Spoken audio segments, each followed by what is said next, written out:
हनुमानञ्जनासूनुः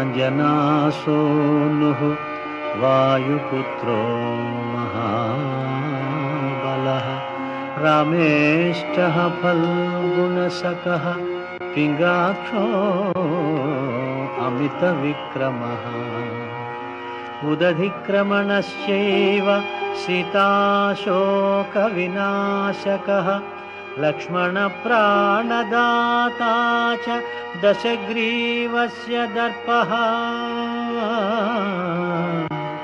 द्वादशैतानि नामानि कपीन्द्रस्य महात्मनः